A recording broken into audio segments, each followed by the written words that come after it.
Buenísimo. Mi nombre es Eduardo Luna. Buenas tardes.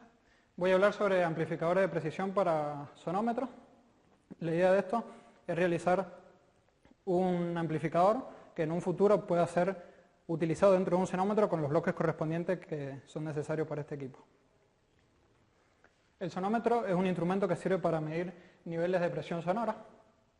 El sonómetro consta básicamente de 5 partes. La primera parte es un micrófono, por la cual transforma las ondas de sonido, los niveles de presión sonoro, en una onda eléctrica. Posteriormente viene un bloque de amplificación, que es sobre el cual voy a hablar. Después hay un bloque de ponderación en frecuencia, que en el pasado se utilizó para hacer que la respuesta sea parecida a la del oído humano, ya que a los tonos puros, el oído humano siente como en distintos niveles. Después hay una ponderación temporal, en la cual se hace una ponderación rápida o lenta. La lenta es de 1 segundo y la rápida de 125 milisegundos. De acuerdo a la aplicación que se vaya a utilizar, se hace un promedio o el otro. Y finalmente hay una etapa de visualización, donde uno por display puede visualizar los datos que está censando.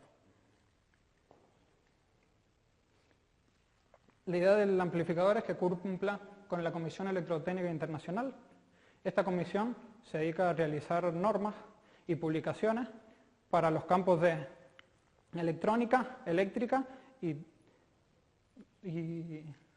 otro tipo de especialidades afines, ¿no es cierto? Por eso es que en esta comisión hemos encontrado la norma 61.672, que se ha publicado en 3 partes, y nos habla sobre las especificaciones que debe poseer un sonómetro clase 1 o clase 2. ¿Por qué es esto? Porque hay 4 clases de sonómetros. Una clase 0 que se utiliza básicamente en laboratorios para sacar niveles de referencia. Después hay una clase 1 y una clase 2 que son cada uno con sus respectivas calidades. El clase 2 un poco peor. Y finalmente hay una clase 3 que se utiliza nada más que para detectar sonidos. No tiene una gran precisión, por lo tanto la norma solamente regula las 2 del medio.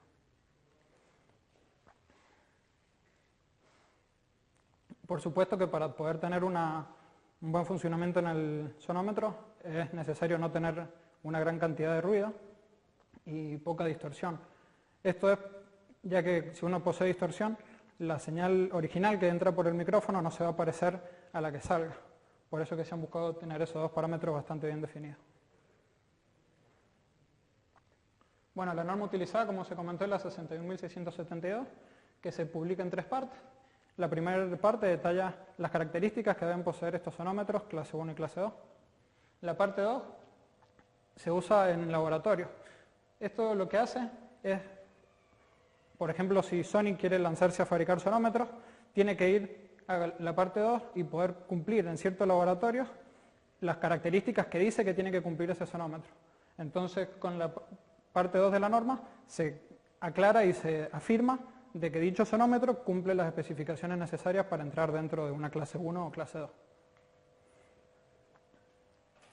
La tercera parte de la norma detalla las pruebas que tienen que hacerse en el sonómetro, ya que se pueden hacer mediciones periódicas, ya sea mensuales o anuales, para comprobar su correcto funcionamiento y si necesita alguna calibración, volverla a realizar, ¿no?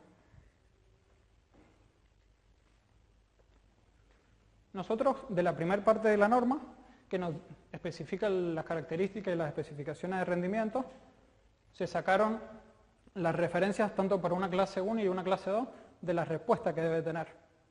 Nosotros trabajamos al 10% de la norma, ya que la norma solamente nos habla de lo que es el sonómetro en sí, del instrumento completo.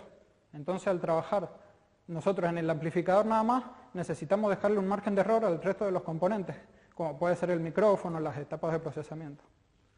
Entonces, haciendo mucho más chicas las cotas de tolerancia, pudimos decir nuestros límites en los cuales queremos que entre la respuesta del amplificador nada más.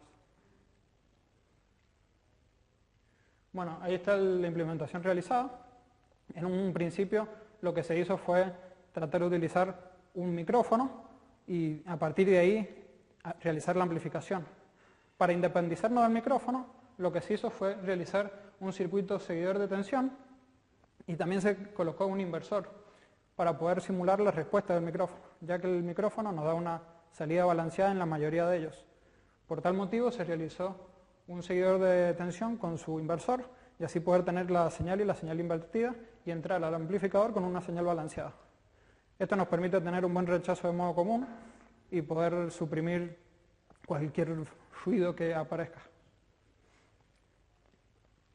Después, en la norma no se lograba entrar perfectamente, sino que teníamos ciertas caídas. Para poder realizar un levantamiento de la señal, lo que se hizo fue en la realimentación de la amplificación colocar una red RC en la cual pudimos mover los polos y así poder, mediante resistencias variables, hacer que entráramos dentro de la norma. Una vez que se hizo la implementación, tuve la dificultad de que probé con la máquina y resulta que la placa onboard de la máquina tiene esa respuesta, la cual es bastante fulera. Se probaron 3, 4 placas externas. La mejor respuesta que se tuvo fue con una placa Focusrite, la cual teníamos desde los 11 Hz hasta los 20K una respuesta perfectamente plana, pero por motivos de uso y préstamo, que era de un compañero, no se pudo utilizar y se terminó eligiendo una placa ART de la cátedra. Esa es la respuesta de la placa de la cátedra. Como vemos, en baja frecuencia no cumple perfectamente los límites necesarios en la norma, pero en alta frecuencia ya no tenemos ningún inconveniente.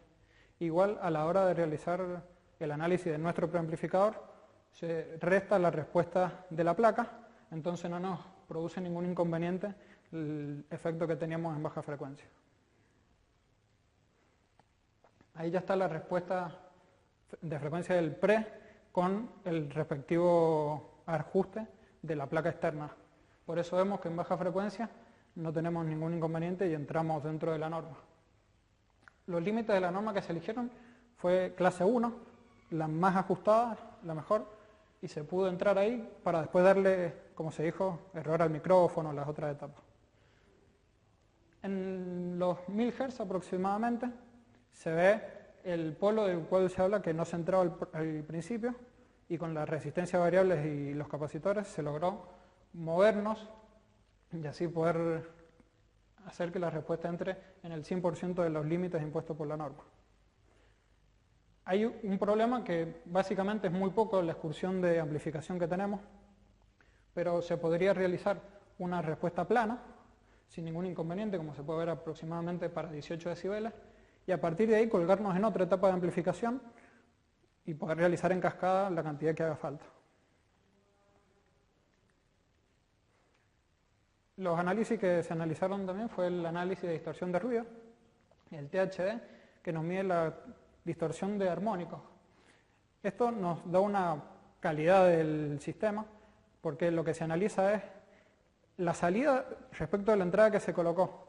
Cuando uno inserta por la entrada del preamplificador una frecuencia de 1 kHz, desea que a la salida haya una frecuencia de 1 kHz y no armónicos múltiplos de esa frecuencia. Un parámetro razonable se busca que sea menor del 0,01% y un valor del 1% es un error muy grosero. Igual en muchos casos, por ejemplo en lo que es la música, se utilizan distorsiones grandes, se le añade distorsión superior al 1% para lograr efectos como el guagua o distintos tipos de efectos sonoros. El valor obtenido que se tuvo en el preamplificador fue un valor bastante chico, del 0,054%, estando perfectamente dentro de los límites necesarios para decir que no introduce armónico. Y también se analizó la relación señal a ruido. Ahí se tuvo un inconveniente grande que por la fuente utilizada, la implementación realizada, que fue en un protoboard y después se utilizó en un Pertinec perforado, hay varios cables que no son aislados, las resistencias variables se colocaron externas para poder regularlas, entonces todo eso nos introdujo un ruido bastante importante. Igual para hacer la medición, lo que se hizo fue mediante un osciloscopio digital, medir la tensión de entrada con señal y la tensión de salida, y después se quitó la señal y se dejó que amplificara simplemente el ruido. El valor que se tiene es bastante grande, o sea, es un 30 y pico % de ruido, pero bueno, culpa de la implementación que se tiene, es bastante difícil mejorarlo. Con un Pertinac bien hecho y una masa de ambos lados del Pertinac y los respectivos cables enmallados, se puede reducir considerablemente el ruido obtenido. Como conclusiones podemos ver que los límites impuestos por la norma se cumplieron sin ningún problema. Entonces, bajo ese punto de vista, y el 10% que se le dio, se podría aplicar en un sonómetro, ya que le dejamos un 90% de margen de error para el resto de los componentes. Consideramos que el 90% es un buen margen para el micrófono y las etapas de procesado. El nivel de ruido que se consiguió es bajo, teniendo en cuenta la implementación que se realizó. La fuente tiene un ripple importante y bueno, la implementación con los cables, eso también genera mucho ruido. Pero de la misma manera, como si hicieron dos pruebas, uno en protoboard y otro en Pertinac, se notó que el ruido fue considerable la disminución. Y considero que si se implementa de la manera correcta con los cables enmallados, los componentes al 1%, porque las resistencias que tiene son de carbón comunes, entonces por eso es el nivel tan alto de ruido que se tiene.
Mi nombre es Eduardo Luna.